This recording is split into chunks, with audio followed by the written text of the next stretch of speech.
This is Andy Perwell for Boxing Social in association with Betfred. I'm joined by Francis Warren. Francis, a successful night? Great night. Best thing about it for me was the noise and the electricity and the atmosphere. There were some great fights tonight and all round a very successful night. I'm very happy with it. Let's work our way through the card. Foster Reid, your thoughts on the fight and the majority decision, draw decision? Not a good decision. Thought it was a wrong decision. I thought Lucian won it by at least 3 rounds. I thought he, after losing the first round, he sort of recomposed himself and got on his jab, and I think he was really outboxing Brad Foster. Brad come on strong in around sort of 7 to 9, but I think Lucian did enough, and he should feel hard done by tonight. Is that about which you'll be looking to make a rematch in as soon as possible? Yeah, I mean, we're straight on the phone Monday morning and try and get that done again.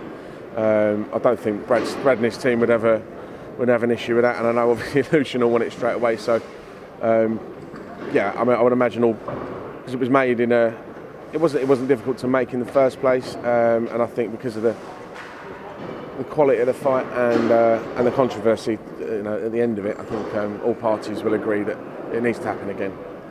Shakan Peters versus Dex Spellman. Shakan Peters defeating Dex to pick up that English light heavyweight title. Your thoughts on that one as well? I thought it was a terrific fight. That had everything. I mean, I thought Dex was going to get Shakan out there in the second round. His legs stiffened, went a bit wobbly, and Dex sort of, he went for it, but Shakan tucked up well and then started boxing very well. Busted Dex's nose up quite badly, but I mean, what a warrior Dex was in the end. I mean, his eyes were out here and his nose was there, so it was a great fight. Blood, guts, and glory, and it's one of those that you sit there and you wince, but you enjoy. That's why we love boxing, because it's two guys putting it all on the line, and it's a classic English start fight. At 6'6", with a massive height and reach advantage over most light heavyweights, how much of a threat do you think Shakan Peters can be to the division? I think he's a threat as long as he boxes. I think if he utilises his advantage with his reach and the height. Deck had big success tonight when he was coming in and under Shakan, and I think Shak needs to learn that to make sure that he uses his strength to their most effective. I think someone more experienced tonight might have caused Shak more problems. Not more experienced, sorry. I think someone who would put it on Shak a bit more early doors might have given him problems, because until he worked Deck out, I think Deck was causing him problems. Sonny Edwards with another terrific performance, victory over Hugo Guarneros. Your thoughts on his fight? Just masterclass, isn't it? It's just fantastic. Angles, he dazzles. I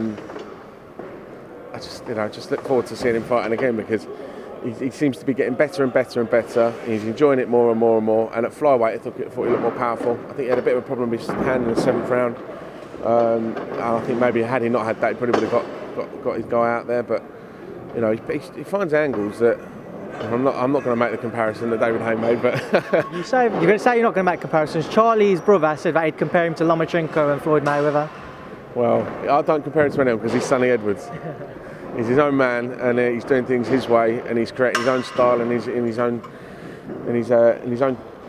sort of trademark of how he wants to be seen as a fighter and a boxer. And that guy wanted to put it on him. That guy was, he looked pissed off at the weigh, and he looked pissed off at the press conference. And I think had Sonny not been on his game tonight, it could have upset the apple cart. His first fight down at flyweight. He's now ranked in the IBF and the WBO, both at flyweight. So a couple more fights, climbing his way up the rankings, and then we'll see where we are in 6-8 months. And Zach Chelly versus Cody Davis, another bit of a topsy-turvy fight with Cody Davis going down in the 2nd round, but then obviously managed to pull it back to beat Zach. Yeah, I thought Cody deserved it. I thought it was a bit worse. 97-92 was a bit wide, but I thought a couple of rounds was about right. Zach, after initial success, rounds 2 to 5, I think, just didn't do enough for me to deserve it. And Cody come on strong, worked Zach out, climbed all over him, and I think he sapped a lot of energy out of Zach, and he deserved it. Well, Francis, I know you've got other people playing speeches, so I'll leave a final word with yourself after another brilliant night of boxing here at your court. It was just fantastic. I just want to thank all the fans for coming down. We have fighters from all over the country here tonight. It wasn't just a London-based show at York Court. This was a UK boxing event that everybody thoroughly enjoyed. The noise was electric. Fans, the fighters were brilliant. And I think fight of the night for me has got to go to Shaq and Deck. Francis, thanks for myself and Boxing Social. Man, thanks very much.